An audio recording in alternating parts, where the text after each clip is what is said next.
Un documental de Latina Televisión.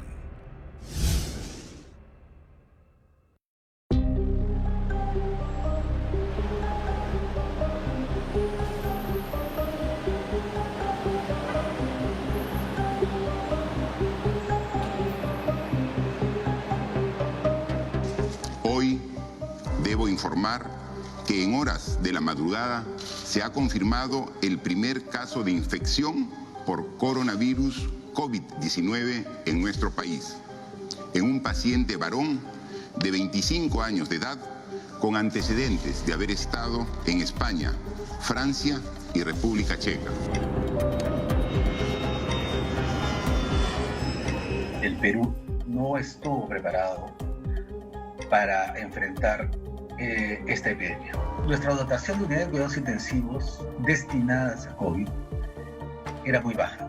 Solo para ponernos en perspectiva, España, que tiene 1.4 veces más población que el Perú, al iniciar de la epidemia tenía 5.000 camas UCI. Nueva York tiene 10 millones de habitantes, igual que la ciudad de Lima, y Nueva York tiene 5.000 camas UCI. Colombia, que tiene casi el doble de la población peruana, inició la epidemia con 5.000 camas UCI. El Perú iniciamos con 100 camas de unidad de cuidados intensivos para COVID. Cuando aparece el presidente el 6 de marzo, día viernes, y habla del paciente cero, yo tuve sentimientos contradictorios. Había escuchado meses antes que en China, ¿no?, aparecía un nuevo virus. Incluso como periodistas vemos a China como una posibilidad lejana. Habíamos tenido otro tipo de epidemias mundiales como el ébola, que no había alcanzado al Perú. Esto es Reactivación Creativa.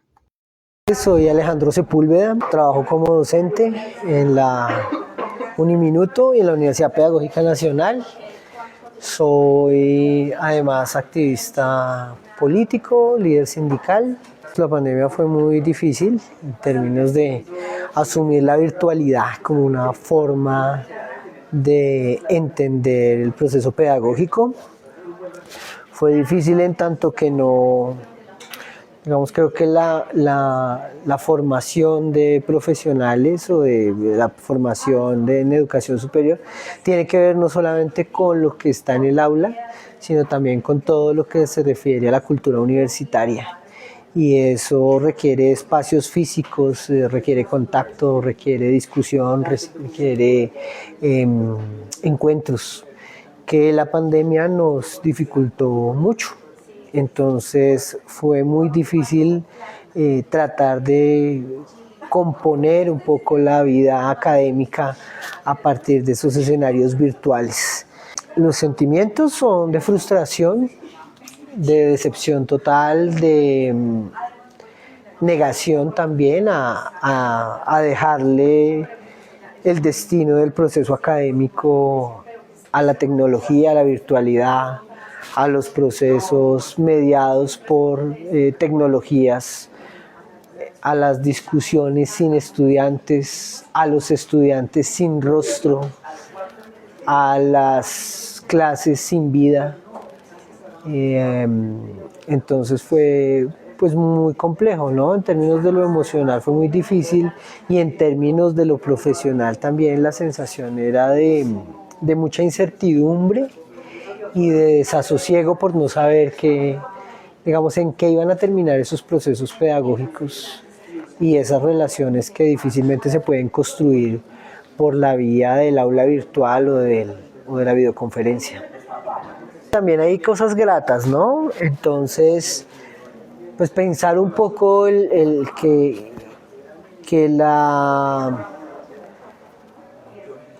el trabajo se nos metió a la casa, en el caso de los maestros y de muchos trabajadores que empezamos a hacer trabajo remoto, era adecuar espacios. Yo no tenía un espacio en la casa para trabajar. Yo pensaba que la casa era sagrada, que no se tocaba para lo laboral, sino solamente para el descanso y para la vida en familia.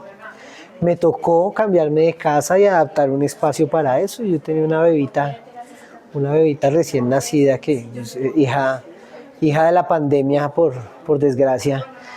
Y entonces muchas clases me tocó asumirlas frente a la pantalla con ella en mis brazos. Y era muy grato ver cómo los estudiantes se emocionaban de verla a ella en la pantalla. Pero además también hay historias fabulosas alrededor de eso, ¿no? Que los estudiantes también, pues sus clases, la universidad se les metió a la casa. Y yo por eso tal vez no les exigía que prendieran su cámara, aunque sí me incomodaba hablarle a las fotos o hablarle a las iniciales que salían allí.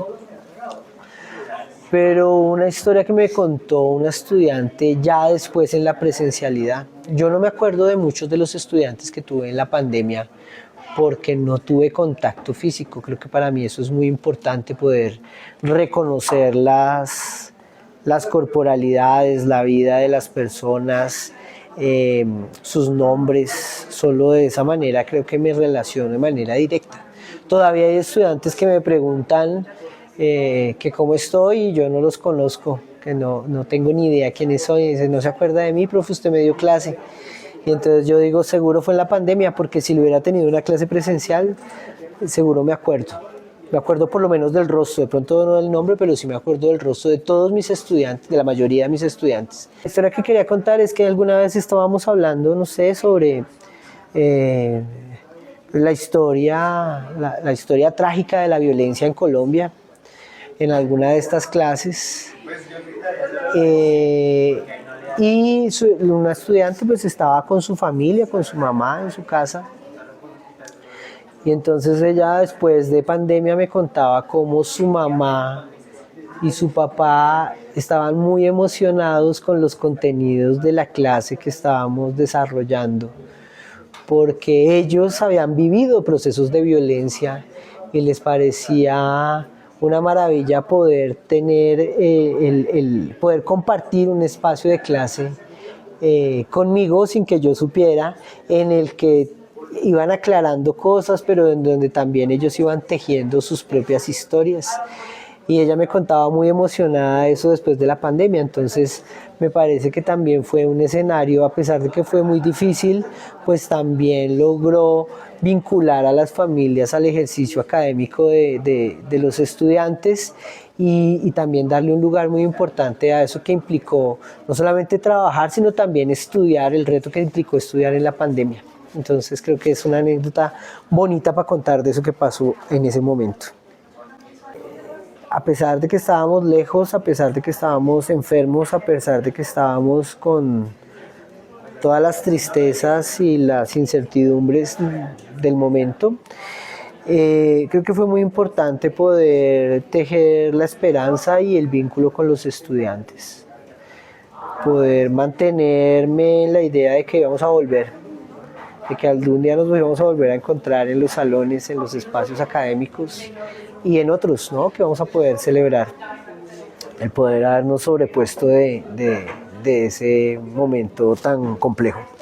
Y terminó siendo una herramienta en términos de que a aquellos que somos más bien apocalípticos, no integrados, sino apocalípticos frente a lo tecnológico, nos permitió acercarnos.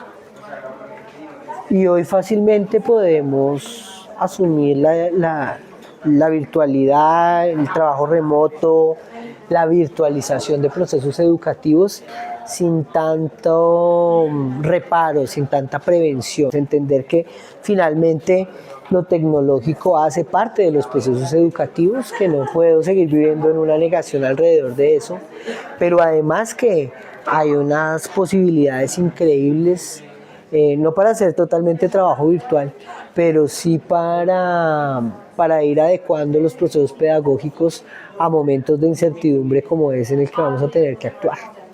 Creo que sí estamos mucho más preparados. Si tuviéramos que volvernos a confinar, estaríamos mucho más preparados, con muchas menos negaciones alrededor de ello. Y en ese sentido también creo que podríamos tener procesos pedagógicos mucho más conscientes del momento que nos toque. Creo que todavía hay unas brechas muy fuertes en términos de que no todos los estudiantes tienen acceso, no todos los profesores tenemos, y ahí yo me incluyo, las herramientas necesarias para desarrollar el trabajo pedagógico que nuestros estudiantes se merecen, con contenidos pertinentes, con elementos donde la tecnología no sobrepase la idea de la mediación, que no se quede como el fin último, sino que entendamos que la tecnología es el medio por el cual vamos a desarrollar y que no se convierta como en un atributo principal del proceso educativo. Y finalmente creo que es muy importante establecer unas consideraciones éticas por parte de los maestros, pero también por parte de quienes están educando, para que los procesos sean mucho más conscientes, es decir, para poder generar procesos educativos que realmente logren su cometido desde la virtualidad, porque creo que esa es una brecha que no hemos podido, por ejemplo, evaluar o despejar alrededor de lo que pasó con el COVID. Un periodo donde tuvimos procesos académicos virtuales, pero que en este momento no sabemos cuáles son los resultados de eso. O bueno, creo que los intuimos y no son tan positivos. Pero de eso no hay una evaluación seria, no hay una consideración pertinente alrededor de lo que sacrificamos también cuando dispusimos de la virtualidad como única forma de tramitar el proceso pedagógico.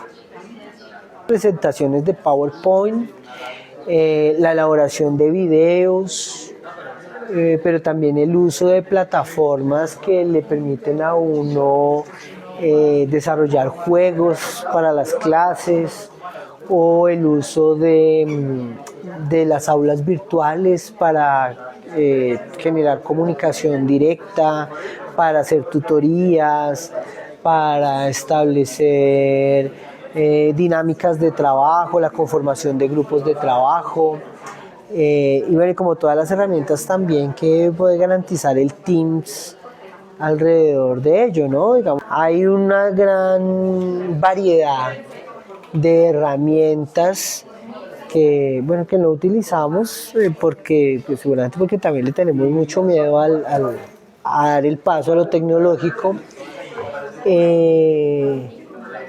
pero también creo que es muy importante como destacar ese lugar de la conversación, ¿no? Porque claro, creo que lo tecnológico, a pesar de que termina siendo todo un descubrir en términos de las posibilidades pedagógicas para la pandemia y educativas,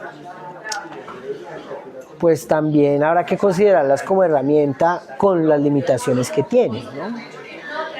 Y en ese sentido creo que vale la pena darse la apuesta por construir desde las herramientas virtuales, pero sobre todo que puedan ayudar a canalizar escenarios de encuentro permanente, es decir, que no nos dejen por fuera y no pasen por alto la necesidad de humanizar, pero también de considerar de manera crítica esas herramientas que tenemos ahí al servicio de lo educativo y de lo pedagógico, no entenderlas como cosas transparentes, sino que definitivamente están determinando la condición del proceso pedagógico en distintas dimensiones, no solamente en lo metodológico, sino también la condicionan en términos de lo temático, pero también en términos de la intención política de un proceso educativo.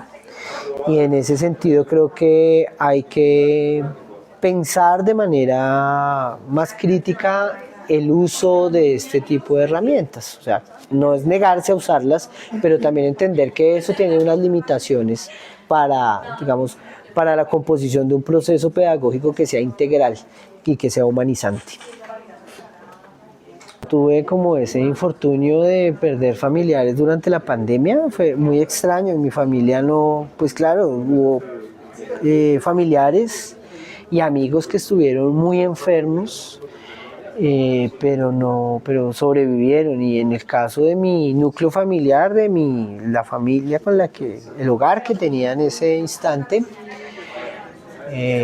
nunca nos dio COVID. Y eso que no éramos los más cuidadosos tampoco, pero no nos dio. Yo creo que puedo llegar a ser asintomático o pude haberlo sido en su momento, porque nunca ninguno en mi casa tuvo rastros de COVID. Es una cosa muy, muy extraña, ¿no? Pero ni siquiera una gripa, nada, o sea, enteros. Pero sí tuve noticias de colegas, maestros, de amigos que tuvieron la pérdida de familiares, incluso yo también perdí varios amigos que perdieron la batalla contra el virus. Y creo que, pues claro, digamos, es como de las cosas tristes que nos deja también la pandemia, ¿no? Vemos como esa incapacidad de poder controlar los elementos de la enfermedad que nos hicieron perder a muchas personas. ¿Qué mensaje daría? Bueno, no, pues creo que la pandemia fue un momento de profundas transformaciones y de reflexiones alrededor de lo que somos como especie, que nos han requerido además también una reflexión crítica, ¿no? De lo que somos, de lo que hemos construido, de los lugares que habitamos, de la manera como hemos entendido también la naturaleza, como hemos cosificado, ¿no? Y creo que la pandemia no fue una cosa distinta a ponernos de cara y de manera cruda pues lo que somos los habitantes de las ciudades, lo que producimos, la absoluta dependencia que tenemos del campo, la absoluta incapacidad que tenemos además de producir lo que nos vamos a comer, la absoluta incapacidad de entender de que si no transformamos el modelo de producción, el modelo de desarrollo, pues estamos condenados a la extinción en menos de nada. Y creo que ese fue un aprendizaje bello durante la pandemia, durante el confinamiento, que después olvidamos de manera irracional, ¿no? Como que esa valoración que empezamos a hacer por vidas mucho más tranquilas, sosegadas en nuestros hogares, en condiciones de cuidado y de confinamiento, pues lo que nos permitió también fue desarrollar una cierta capacidad de entender que los ritmos de la vida son distintos a los ritmos del capital. Y que el capital no podría determinar los ritmos de la vida más.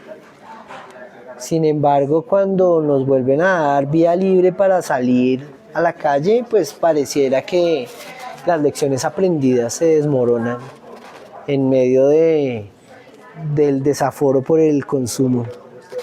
Y eso pues termina siendo muy triste, ¿no? Tal vez unos meses después del confinamiento, de que pudimos salir, se superaron desde todas las dimensiones los deseos de consumo en muchos aspectos que volvieron a hacernos pensar que bueno, somos una especie sin remedio alguno, sin esperanza además.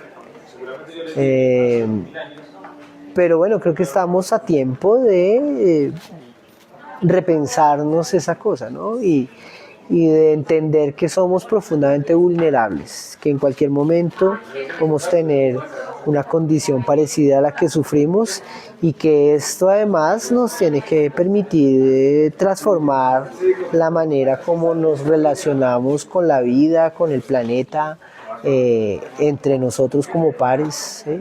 ¿Qué hacemos para evitar una pandemia que no solamente haga colapsar la vida humana, sino la existencia misma del planeta. Creo que esa es una pregunta que podría quedar allí como mensaje en general. Chao.